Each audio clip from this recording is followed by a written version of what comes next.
I would like to introduce David and Keith Meyer. And if you guys don't mind, could you give us a quick introduction of who you are?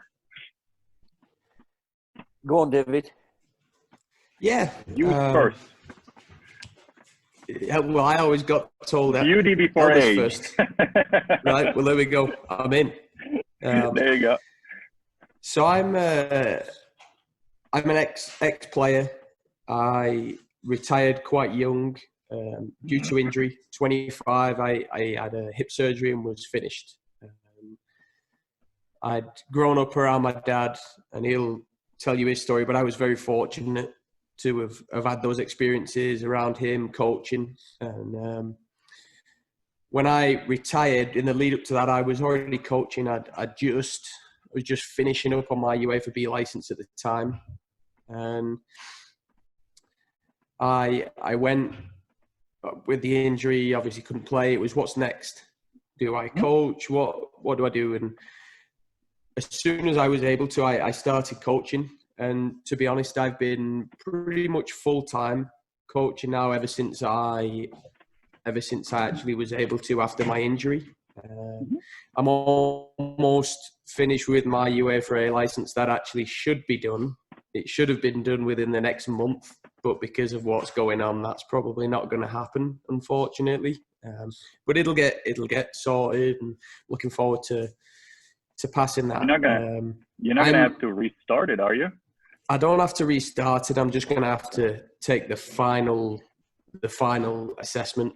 That's really all I needed to do. So pretty much everything else is done. So I'm currently in Salt Lake City. I accepted a role here to coach. So I'm at a club that is based in Salt Lake, based in St. George, Utah, based in Tanzania, and based in the UK. So wow. We have quite a wide scope. There's 3 continents. So I've had the experience of working on 3 continents in the past probably 6 months or so, which has been fantastic. Lots of different cultures, lots of different people.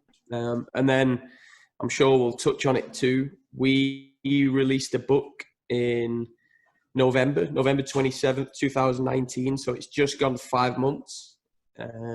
It's actually still sat at number 1 as the bestseller in the UK, which is 5 months in. It's pretty exciting. Every month that goes by, it gets a little bit more exciting that we're still sat there. But it's fantastic. We're really pleased with the book. It's based around the importance of connection, how you can optimize the athlete's experience, how you can get the most out of them, and how you can make them feel good about what it is they do. So I think we're creating a bit of a wave in the UK.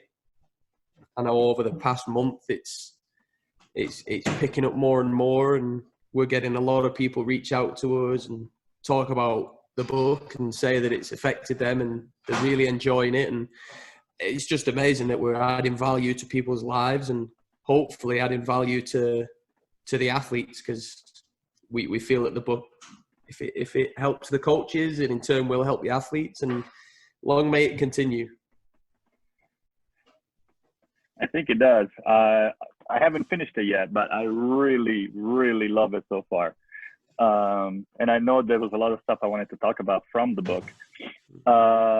What about you, Keith? Well, I first started coaching 37 years ago, and it's only now I'm actually... Sorry? Is that all?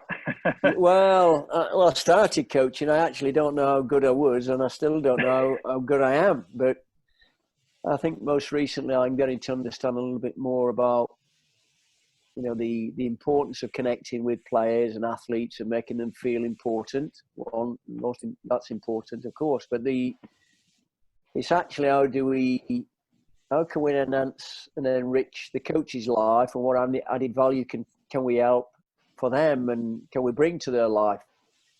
So the book is, we are excited about it, there's no doubt. But I started off as an apprentice pro at a club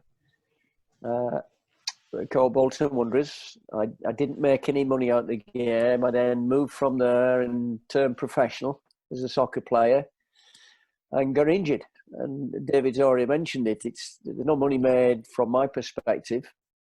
But then you ask these critical questions: of what do you do next? You know, I either sit still, move along. My dad was a builder, and I've always been on. You know, I've worked on building sites from the age of 7 years of age. Well, I say I worked on building sites. I've been on building sites with my dad, so I guess it was, you know, very practical nature, hard-working family, hard-working parents, and I think some of their qualities have, you know, it bled into, it has to, you know, I think we follow, we model, we mimic. But from my playing, I, as I say, I got injured, came back again, and then I got invited to come over to the US. So I'm currently based in the UK, in the northwest of England.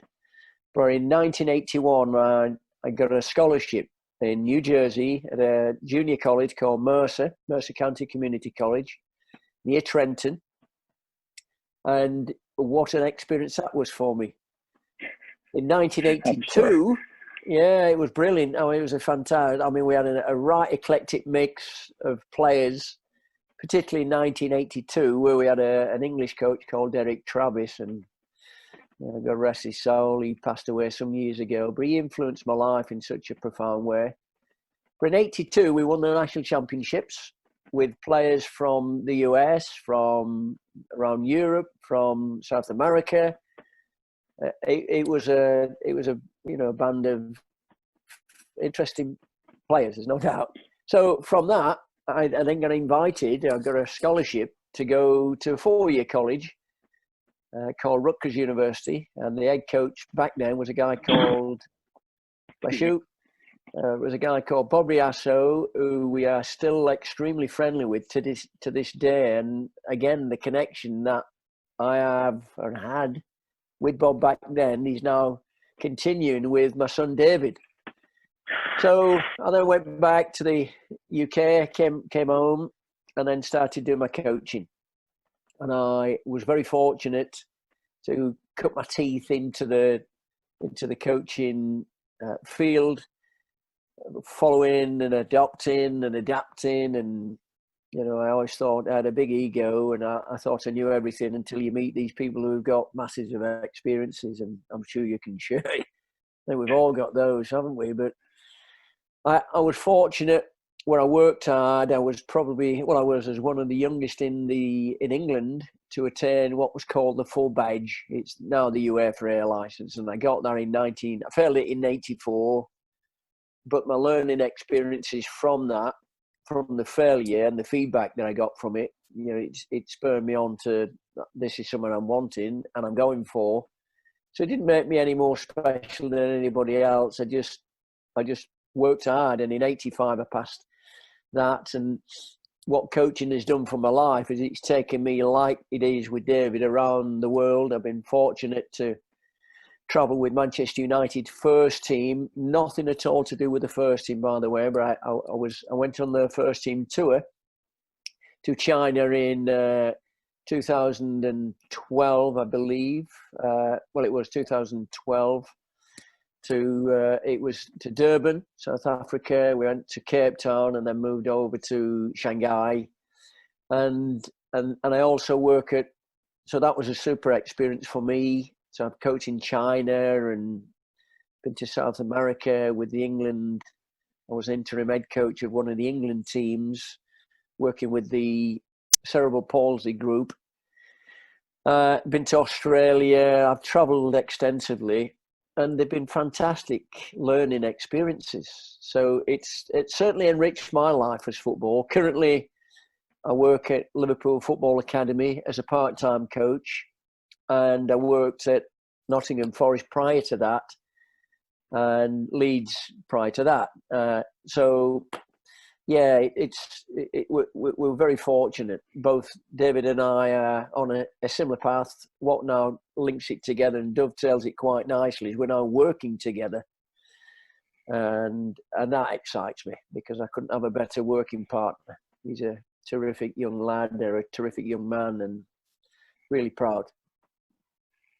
As you should, but that sounds like amazing. I am so jealous of the world traveling. That sounds like most coaches should have that experience, not to just be in one place only, because I feel like obviously I don't have either of your experience in coaching, but yet, but I have noticed, especially here in the US, at least so far, the tendency of kind of getting stuck within a smaller world, a smaller bubble. Have you seen something like that, David, or in Utah things are better? Oh, we lost you, David. I'm back in. There you are. Yeah, I've been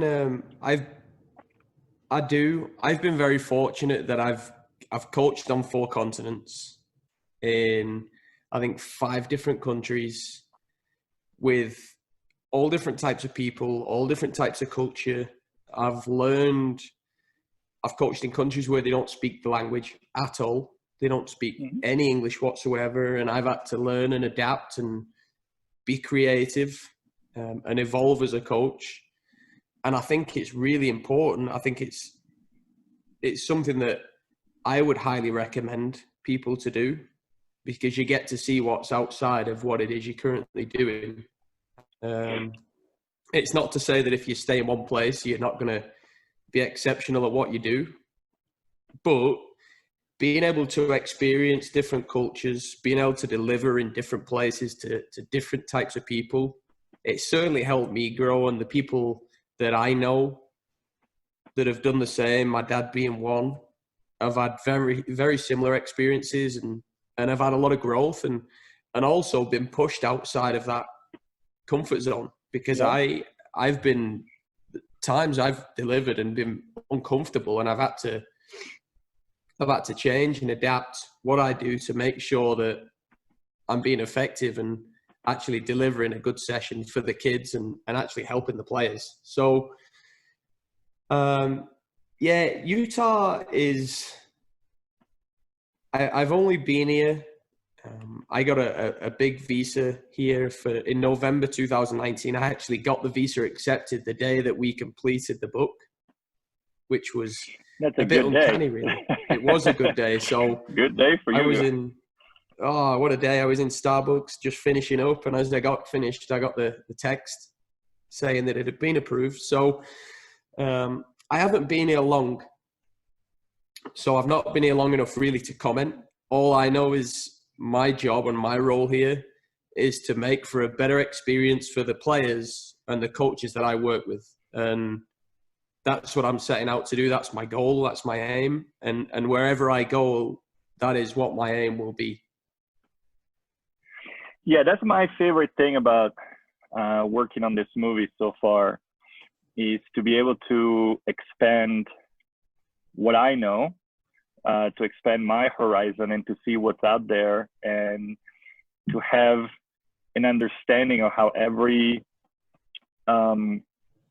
region of the US, but also culture in general, outside of, basically the whole world, deals with youth sports and coaching. Because if we don't stay open-minded, how can we make things better? Right? Yeah. And I think there's an education part around that too. And the game, that football, soccer has been in Europe for over 100 years. So it's been around, and there's been a lot more education over the years in Europe. And I look back at what's going on in England. There's a lot of really good stuff going on there now. And the access to the education, the access to watching exemplars, which is hugely important. It's a lot easier to get that. Whereas in the States, it's such a big place. It's such a big country, and there's not as much access to the education. The sport's not been around as long. You've got predominantly the generation of parents now will have played football or American football or baseball. a lot of them probably didn't play soccer. Mhm. And while there are similarities between sports, there are also a lot of differences. And with football, it's quite regimented and it's play by play. It's not so much a free flowing sport, and it's the same with baseball. Whereas with soccer, it's a completely different game. It's a playground sport. It's a sport that you play with your friends in the park, and it's a free flowing thing. And for us to help and to grow, we have to. Yeah, where I am now, we're educating the coaches. In turn, then we're educating the parents, while also developing the kids in the way that we feel is fitting and correct, to help them get the most out of their experience and to help them become as good a player as possible. It's not to say that they'll become pro, because we know the numbers. It's that the tiniest percentage will play pro. And where I am now, if we get one player playing, it's fantastic. But it's more so to help them as people. And in 20 years, we want them to look back and say, you know what, I loved my time at Seven Elite Academy, and I loved working with the coaches, and I had a great time with my parents because they were really supportive of me. And that's what my aim is where I am. Yeah, I endorse what David shared there, Joel. So I've been coached in other countries. So I've coached in China. I've coached coaches in China. I've been to South Korea and delivered on what's called a professional license. So that's the highest you can get. That's the one that takes the K League managers and coaches to be able to coach in the K League. In the Premier League, the English Premier League, every single manager needs to have the pro license to be able to manage in the Premier League. I've got a pro license holder. I've got to state and stress that. But I was very fortunate to be, if you like, mentored over many years of knowing specific individuals, and one in particular. Is what you're getting a different variants of options and knowledge. I think that's important. Different cultures, the Hispanics, or having coached out in Brazil for a week. That was all when I went with the England team in 2013, I believe. 2012, and all of those, not being able to speak the language, and then adapting to what's going on in there, and then listening to how they go about delivering their sessions, and there's free flowing. There's lots of things where they want in free flowing stuff, and it's not regimented. The game has got to be organic in nature, because you don't know where the next moves are coming from. And so I believe is that an accumulation. And coming back to your original question or statement, I guess it was a question or a conversation really, regards to if you only got one way, that's the only way. You don't know any other way. And there's nothing to say is it wrong or right. It's just that's the only way. But when you actually open your eyes and look next door and look into the next field, you might find something different. So you're building up a portfolio of things, of knowledge, of information, and being open-minded about wanting to learn.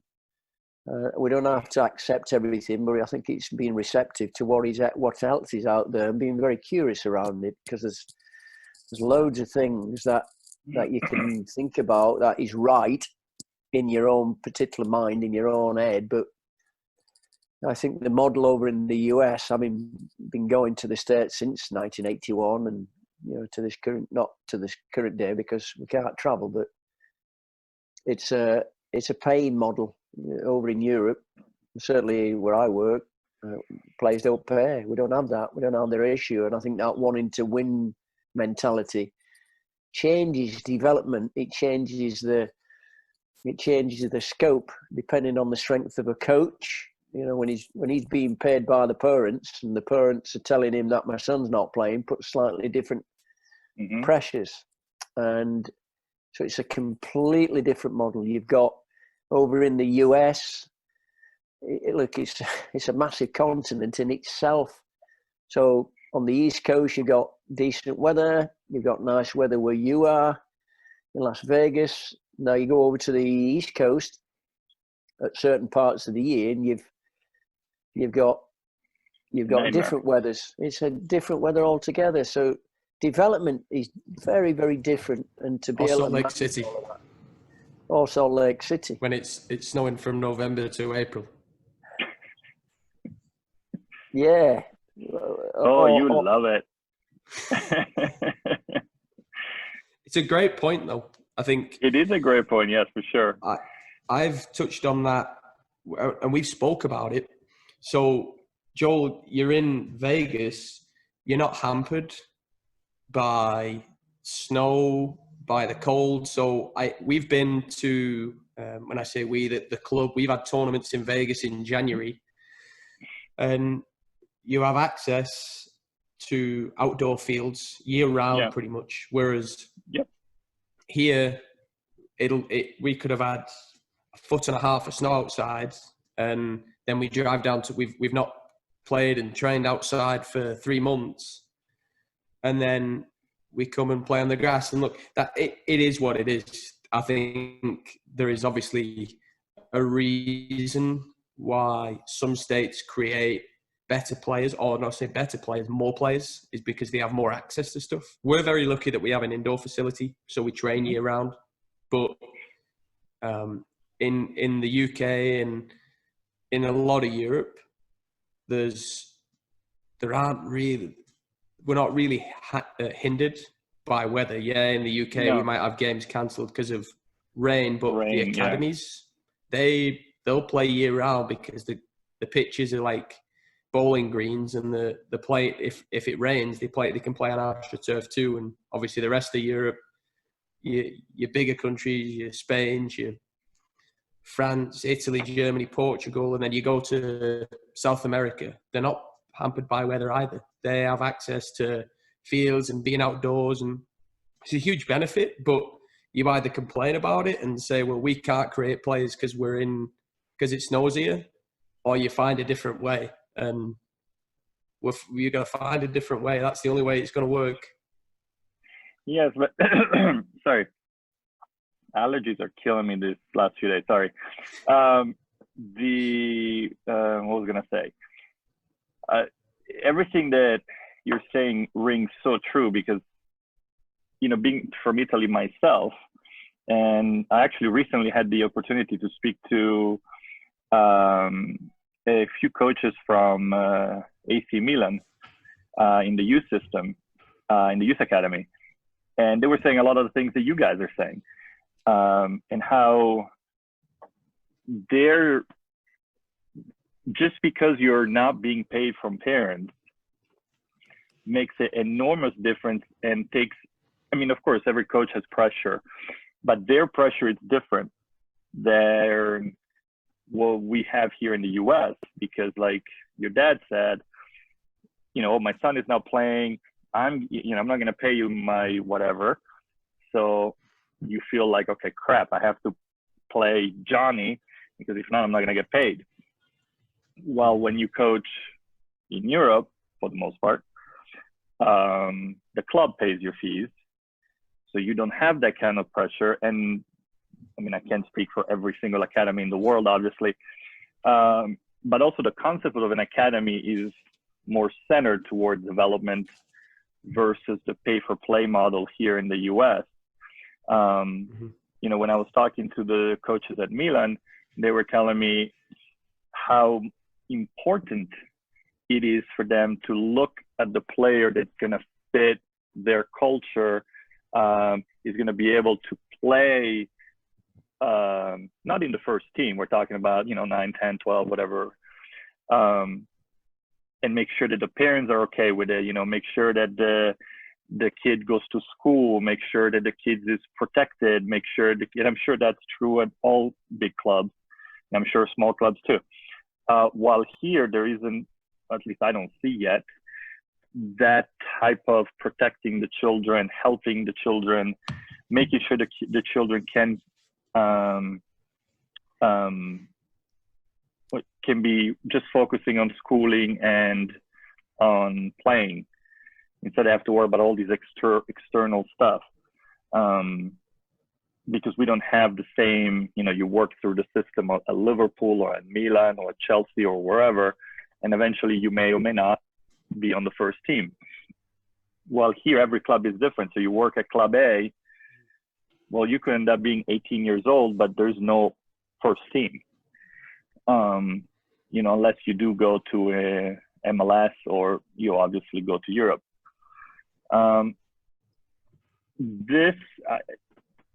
And it's something actually that popped up from reading your book. It was one of the things that really stuck up to me. The whole concept of reaching kids on different levels. How a coach, and the part where you guys talk about that, you have an example of driving a kid home. And is that coaching? I believe you actually asked that question within that chapter or within that section. And I found that to be it hit home so much, because I always feel like that you never stop coaching. There is no such thing. Kind of like you never stop teaching. It's the same thing. You don't stop teaching a kid because it's not 9 to 5 anymore or whatever. You're always coaching. And if you see a kid at Starbucks, you're always going to be coach. Right? But I sometimes feel like that this pay-for-play model hinders that, because you're so worried about not getting fired. You're so worried about, the parent's going to be happy, that you kind of stop that and you just get a lot of numbers coming through the pipe, so that if you lose a kid, okay, I still have money. See what I mean? Does it make sense? What you've got is, I understand that. I understand that model.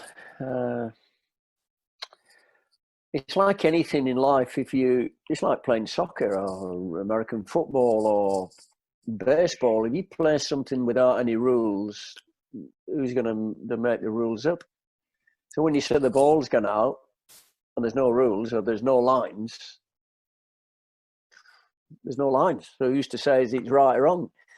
Mm-hmm. I think really it revolves around how you tee things up in advance. The pressures that coaches are actually going through in the US, and I'm sure there are many of them that have been influenced because the mortgage is on the line. It's a full-time role for some, and my mortgage is on my line, so I've got to be.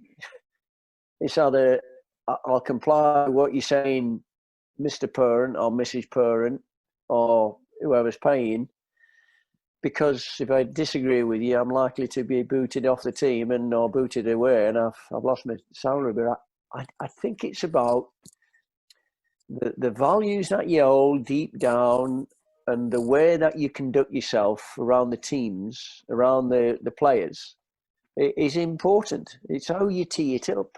And as long as the philosophy of the people who run the club are in compliance, or you're in compliance, and vice versa with the club's philosophy and direction, that you've got an element of autonomy to be able to tell parents as it is.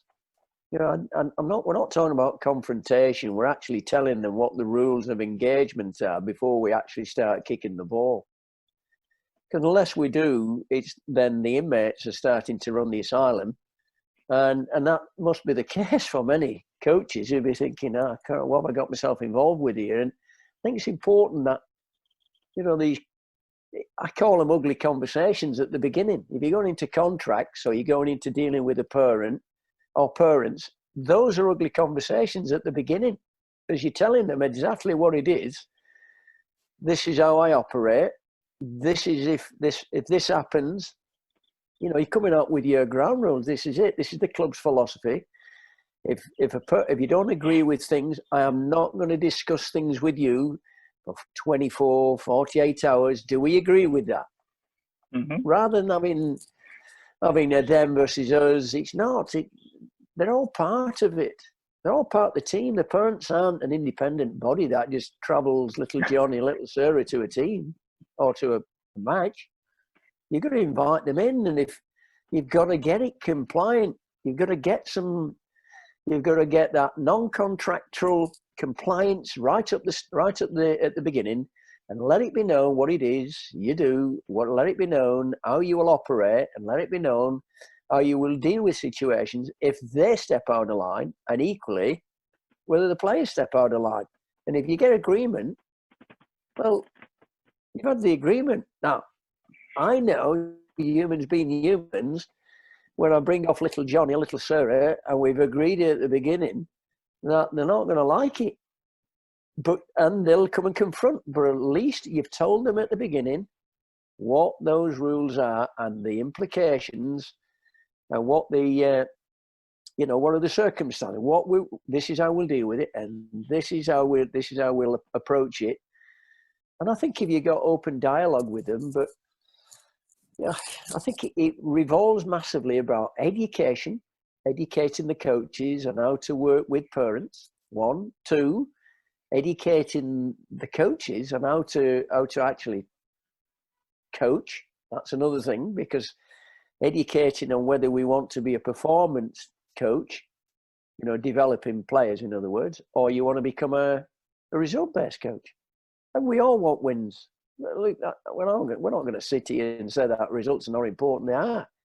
No point in having goals or having two teams playing against each other. You're not going to get anybody to win the game. So winning is important.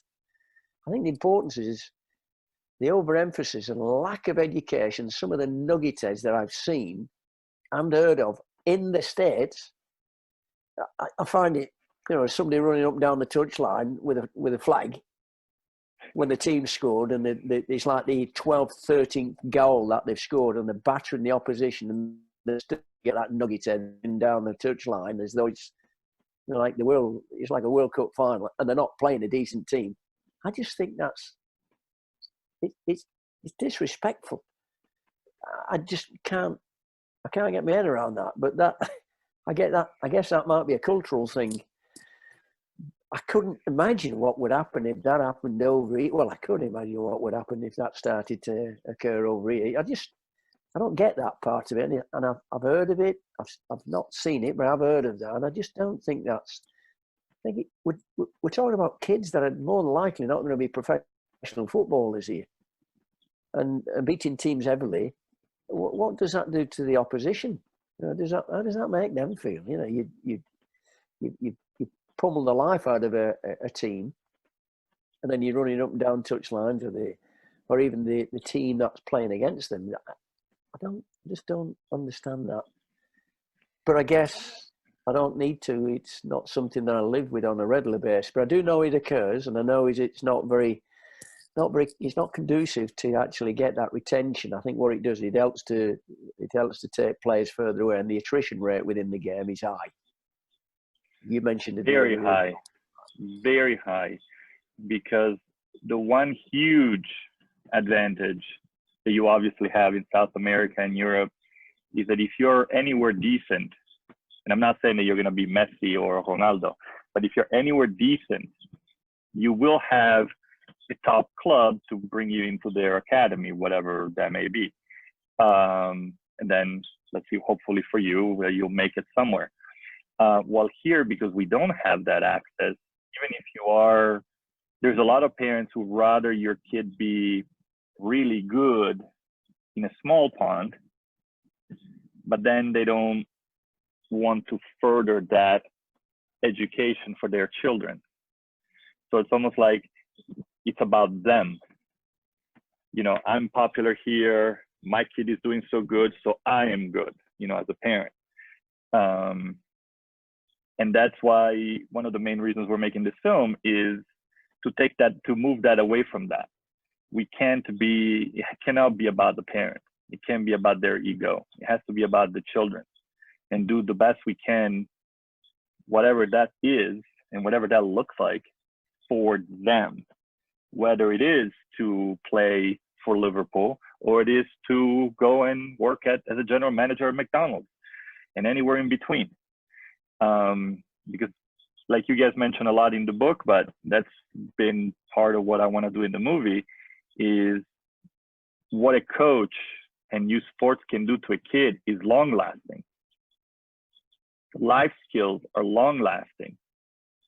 What you learn when you're 12-year-old, good and bad, unfortunately, can stick with you.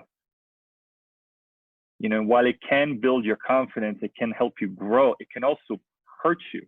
Like, you go the other direction and you are self-confidence non-existent. You know, you feel like, oh, I'm not good enough, you know, that type of thing.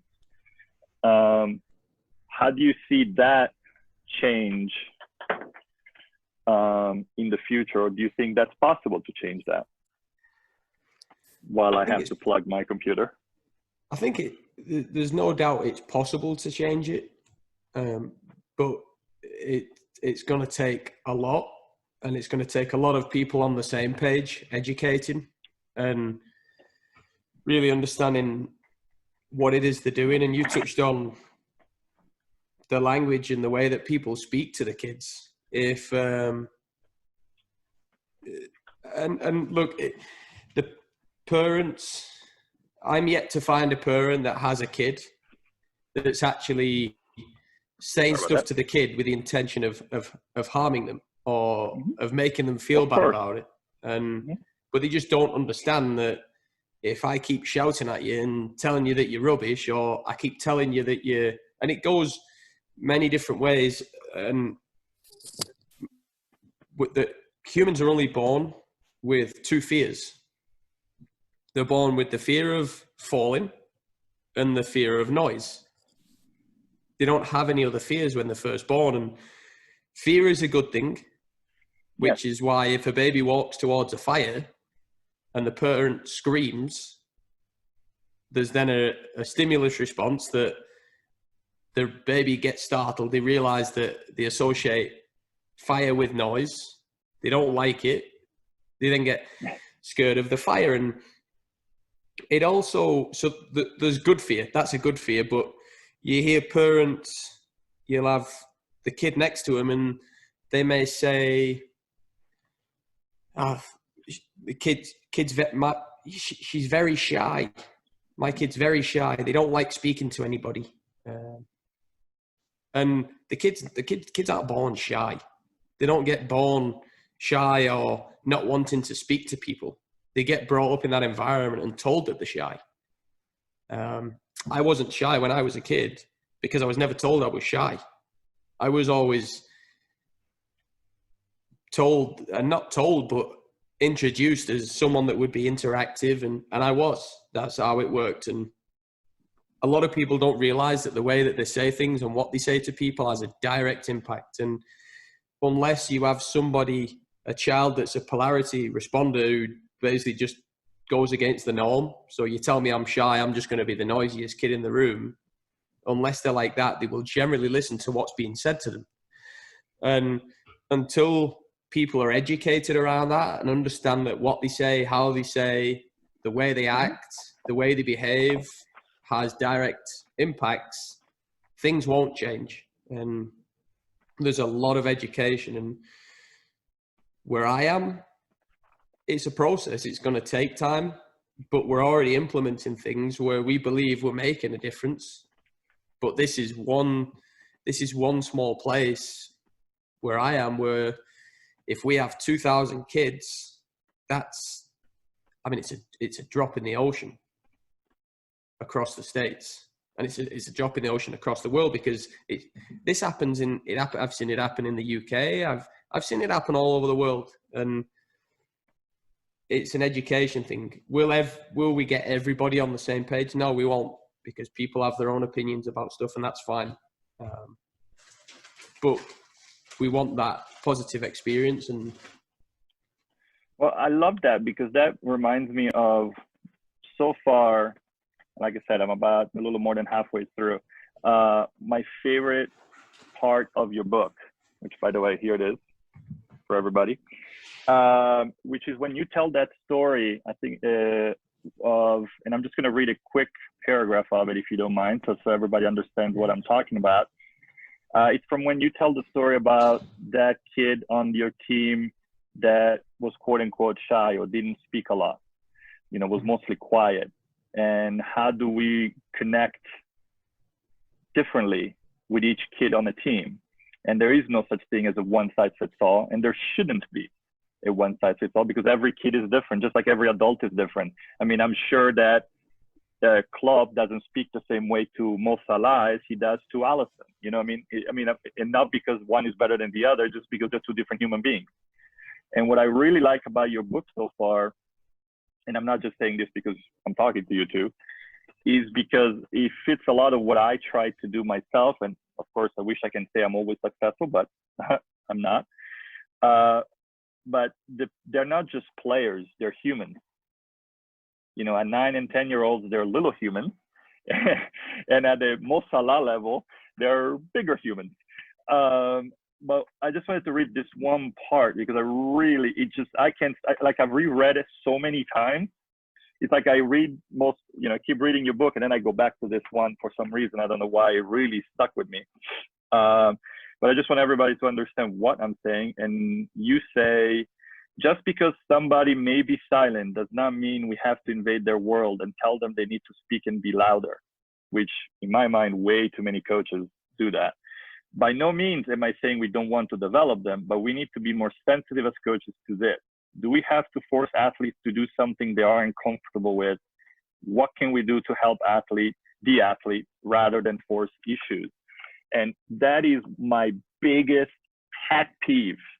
Of all the pet peeves I have about coaching here in the US, that is bar none the biggest. So many times I hear coaches say, you have to be like Mary, you have to be like Johnny, you have to do that. If you're not loud and expressive, you don't care. It means this, it's all negative. And it's like, why does it have to be negative? Why can't it be positive? Just because somebody is not blah, blah, blah, blah, blah, blah, blah all the time doesn't make them bad people, and consequently bad players.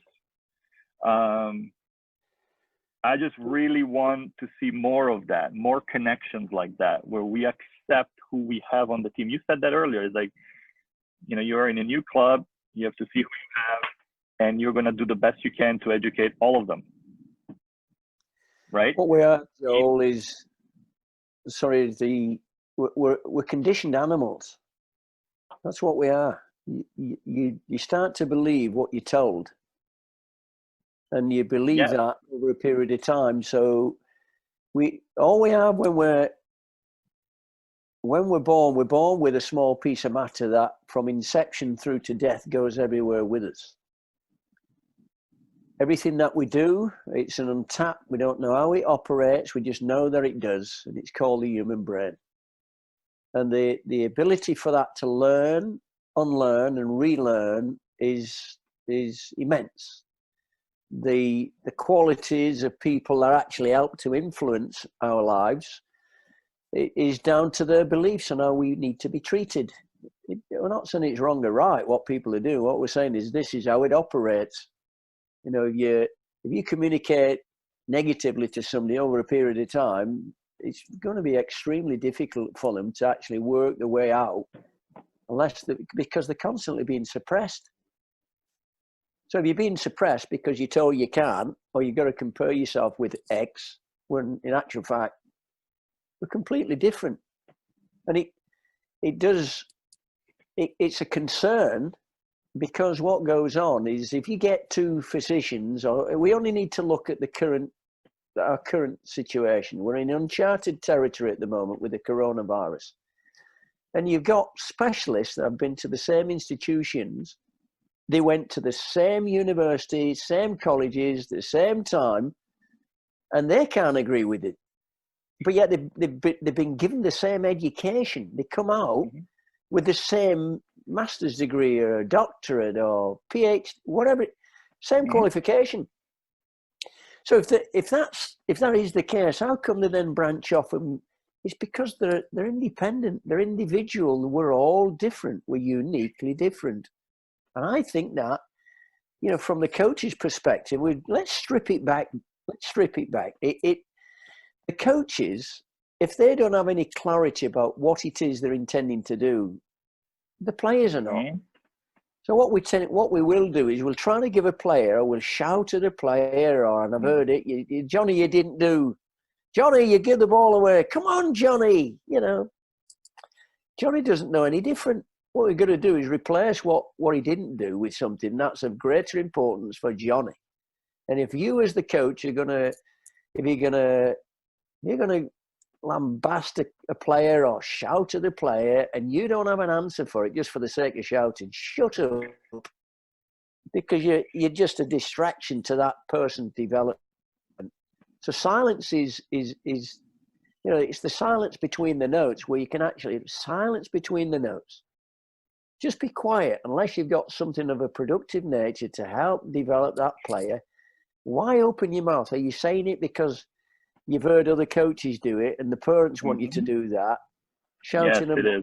And I do just so it's down to an education, and so all of this is down to us as an individual to be able to re-educate. And you mentioned, I know which particular chapter you're referring to. You're referring to, well, a couple of chapters. The first one where you actually related to it, the lone wolf. It's chapter 1 in our book.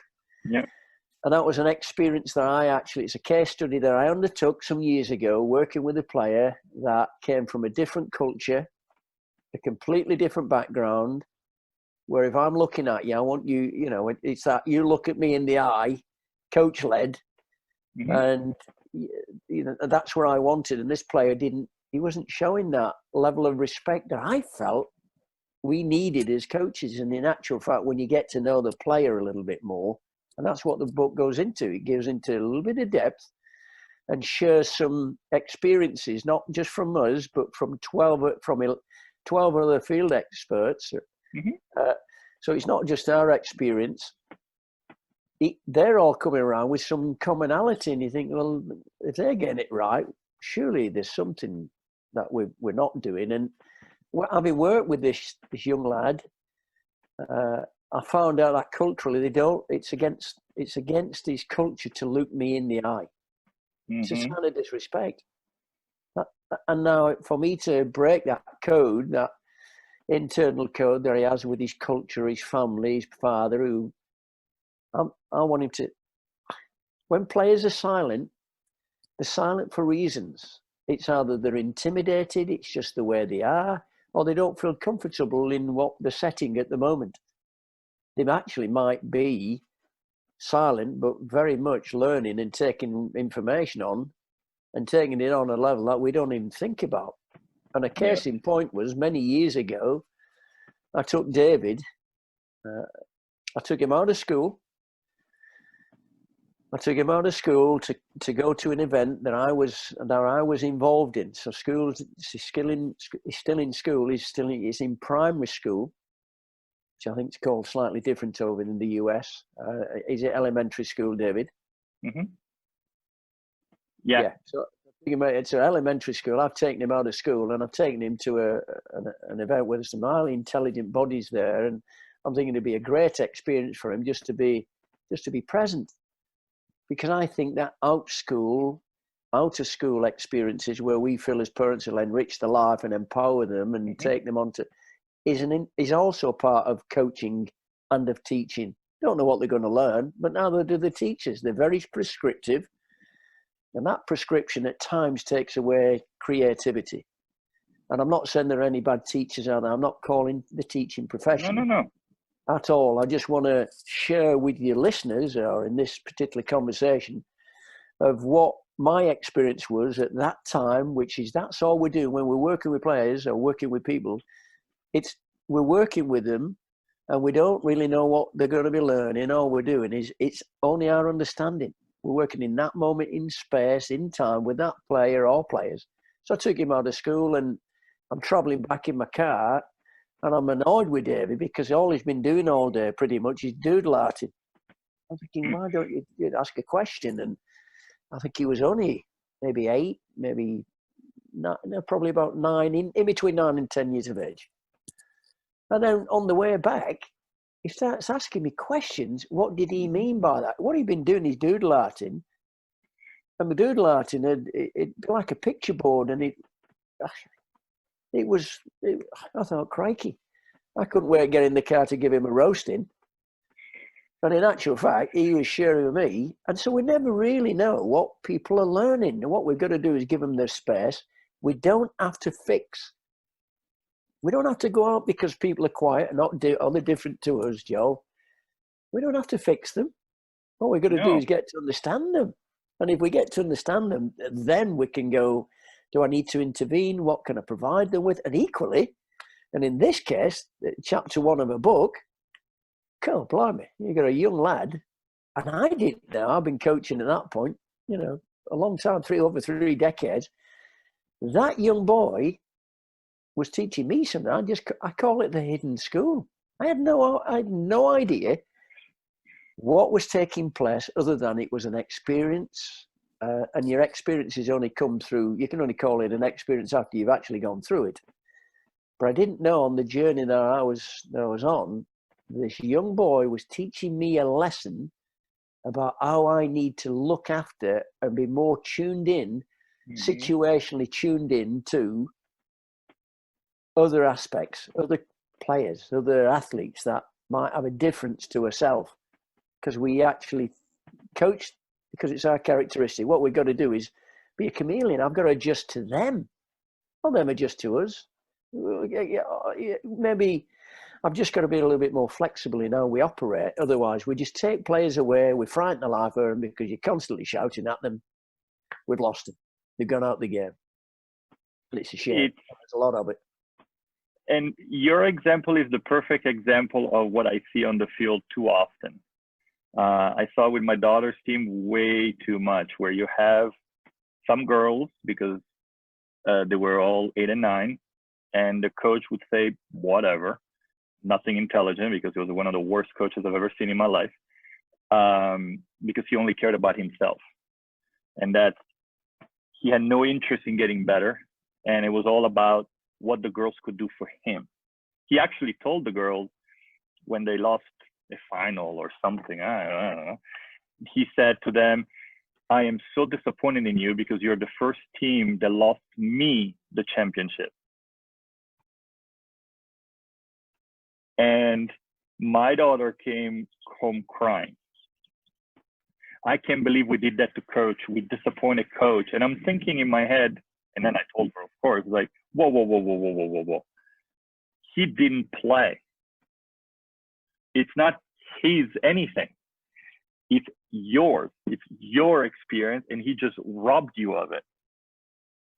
So when I hear your story, it's like such a beautiful story because it's so powerful. Because you could have gone into the car and ignore his question, David's question, or ignore that he was even trying to speak to you, and you could have just laid into him, right?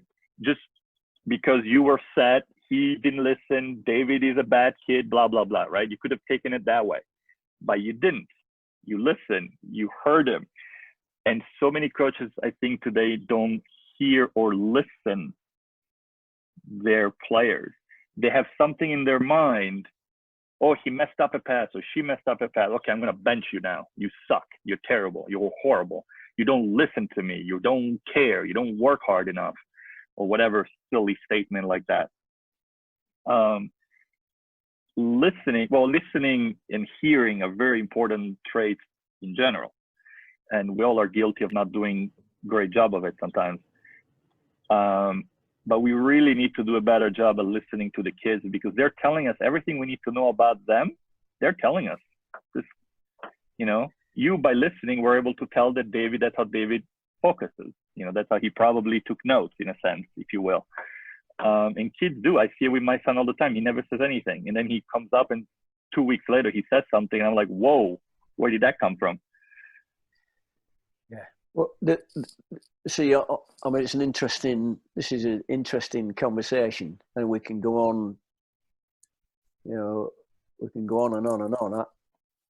The other thing which is important about this experience, and many other experiences, incidentally, they're very similar to the one that I share in chapter 1, and then, further in the book.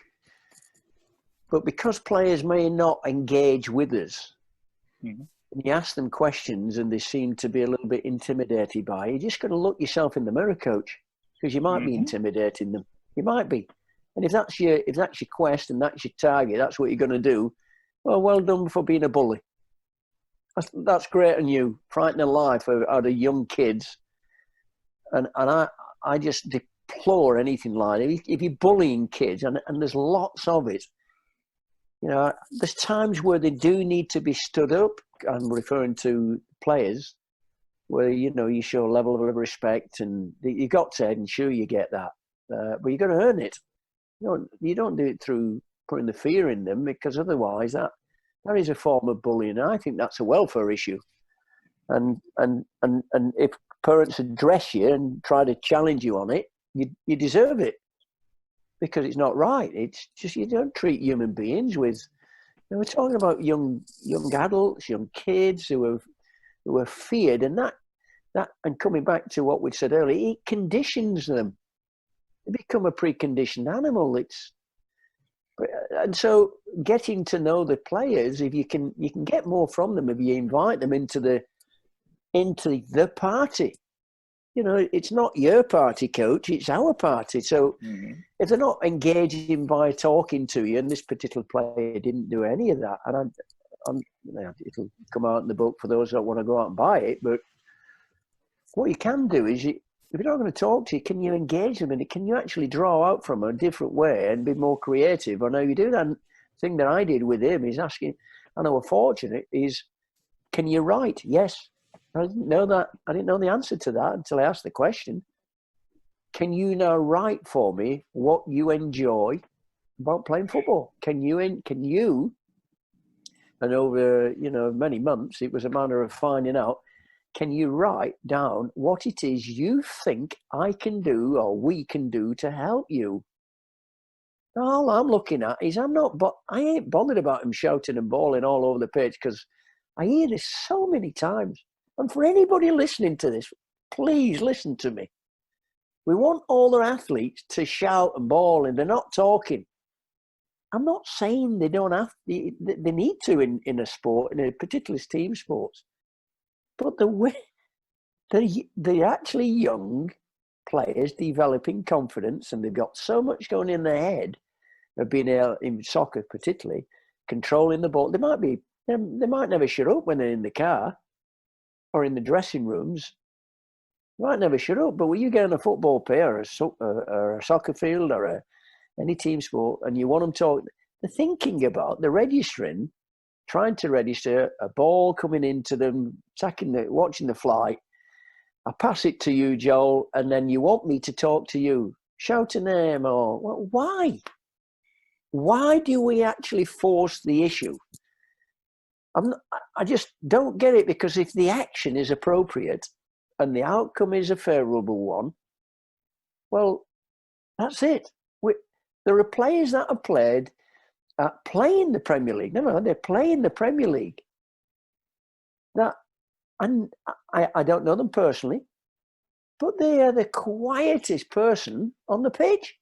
But their actions speak louder than the words. Watch their actions before you start trying to implement, coach, that you need to force them to communicate. Because it's like me saying to you now, if you don't like public speaking, I want you now to go on stage and speak in front of players or people or 10,000. What's it going to do for you? It's going to make you less comfortable. Let it happen organically. Don't force the issue. And that's coming from a lot of experiences, not just through mine, but for people that have been around the game and worked at the game of soccer at the highest levels. Shut up, coaches. Stop forcing the issue on them, or get off and go and get another job, would be my opinion.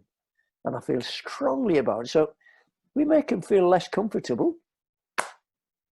Yeah, it's kind of like I hear this all the time. I don't know if they say this in England or not, but here the coaches yell, "You're not talking, you're not talking." And I'm thinking in my mind, they of course cannot be talking, because you are not shutting up. So there is no room for them to say anything, even if they wanted to. when I hear that, Joel, that means the coach has no idea, or it's the easiest thing to say. No, I'm sure David will share with you. If you're going to provide information to, so when you say to you, mark up in soccer, mark up, get tight. Who the heck you talking to? You're not talking. Who specifically isn't doing that? That's not specific. And David will share with you, you know, again, we've got things in the book that refer to our, you know, prayers and how you do that. It's relatively simple. It's not complicated. Just be more specific, coaches. If you don't, just shouting in general content, it goes into white noise. And, you know, the vast majority of them are not listening to you anyway. Because if you're saying, this is all bespoke, you know, it's an individual thing. Someone will listen to you. And the interesting part of it, Joel, is this. The ones nearest to the coach, the ones nearest to them, probably, they'll get a bashing. And the ones who's playing on the opposite side, the right back, who's on the opposite side of the pitch, gets less because he's not as close to them. And just think about it, you know, coaches, please think about what information you're transmitting, because unless it's constructive and it's specific, the reason why people shout and bawl and push up and we're not talking, it's not, they're not educated. It's sufficiently at this point to actually provide some golden nugget of information that provides some verbal vitamins to help the players or a player. It's kind of like read the room type thing. It's like there is a moment where you have to be vocal because you have to, but there is vocal and there is vocal. Being vocal does not mean berating your players. Mm-hmm. And too many times, and that's why I'm so gung-ho about making this film, and the point of it is who are we doing it for? Because what do we want? Is it for me? So that I can go around when I go to the pub with my mates and say, hey, I won the game. Under 10s. My team is, with the U10s, exactly. Or is it about saying, you know, hey, you know, Johnny was able today, you know, like one of my best moments as a coach was when of my least talented players scored a tying goal at the end of the game. And to see all the kids, including myself, just jump on the kid and bury him in congratulatory hugs and, you know, pats on the back and all of that. And to see the kid's face who didn't even realize he scored. That's the kind of kid I'm talking about. But he was so happy to see us happy that he's like, oh, I must have done something good, right? And at the same time, to see a father who stopped his son to celebrate that kid and telling him, you didn't do it, so you don't go and celebrate. I wanted to punch that guy. I mean, here is a kid who has no talent whatsoever, who comes to practice every time, works extraordinarily hard every single time. And at the end of practices, always asks me, hey, coach, what did I do? Can I do better? Hey, coach, can I be better? And then to have this kid, by pure accident, scores this beautiful shot, low angle shot, beautiful, tying the game, and to see the whole team jump in of happiness. And perfect, and right at the same time, the contrast of this father who said, well, my son didn't score, so screw it. We're not going to celebrate. Yeah. But I was so happy for that. I was so happy. That was my favorite moment as a coach, to see that kid's face, happy, and pure, unadulterated joy. Isn't that what it's all supposed to be about? Those moments. I think the golden moments which make you realize how fortunate we are to be able to do what we're doing. And I mean, I'll touch back on what was mentioned earlier with kids, and kids they'll always be communicating something to you, even if they're not speaking. I think coaches, we need to be more aware of what's going on outside of our world and outside of what we're saying, because it's so easy to be stood on the sideline and screaming and shouting. If you were more aware of what it was you were doing, you would probably notice that the kid is communicating something, and they're probably communicating something to you. They're just not saying it. And I've seen it. I see it regular. I see coaches where they scream and shout, and they'll be caning a kid, just constant. And the kid's looking down, shaking his head, and he's put his hand on his head, and that is communicate. They are communicating. They're communicating to tell you to be quiet because you're not helping. And also with that, when you do speak, because you mentioned it, Joel, every person, every kid you speak to is different, and you will get a different reaction from kids based on how you say it. And there'll be some kids that if you scream at them, when I say scream, I think that's the right, if you raise your voice, they may not respond to it. You may need to be a little bit softer in the way that you speak to them. There'll be some kids that maybe require you to raise your voice to evoke a positive reaction.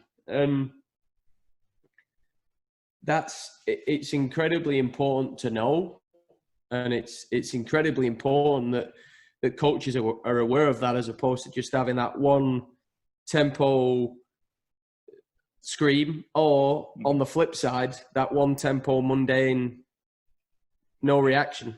And I've seen it on both sides of the spectrum, where a coach will turn up and look, it's a sport where you require energy. It's a sport where you require enthusiasm, and the players will likely lead off how you lead them, or they'll act off how you lead them. And if you roll up with no energy and a really flat, boring voice, and I come in and, today, Joel, what we're going to do is we're going to play soccer, and I want you to be very energetic today, Joel.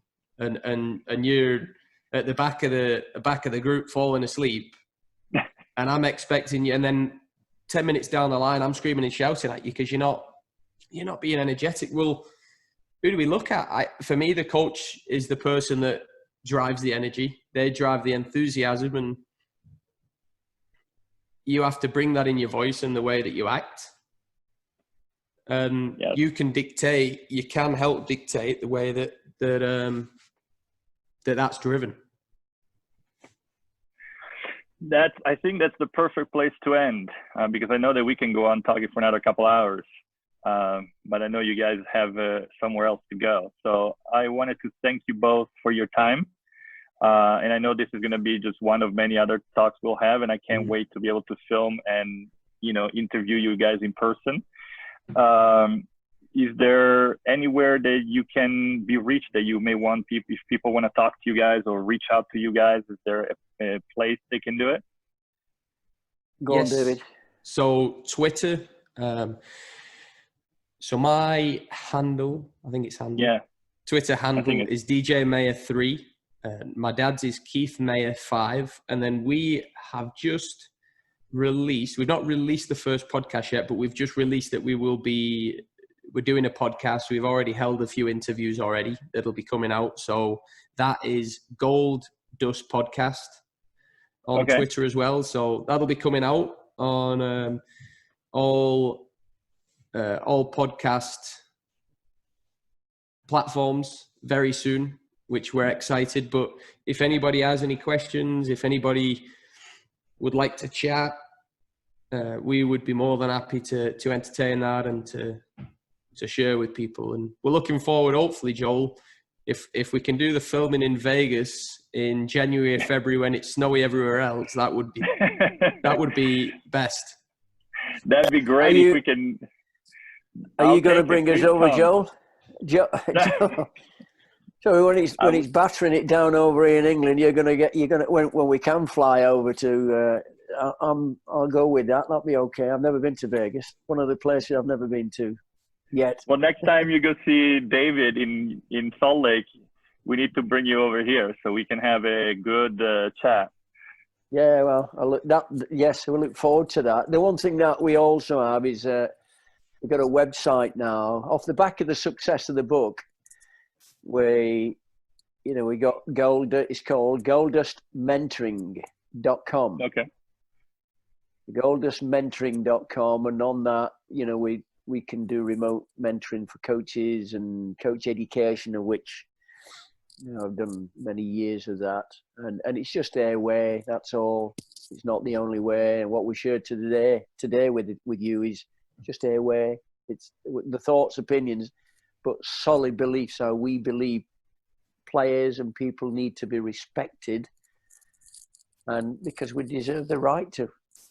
Yeah. Why be treated any differently? And I just believe it's today as it is because the world it changed 5-6 weeks ago with the coronavirus. The world has changed forever. Not it'll get back to normal. It is never coming back to normal.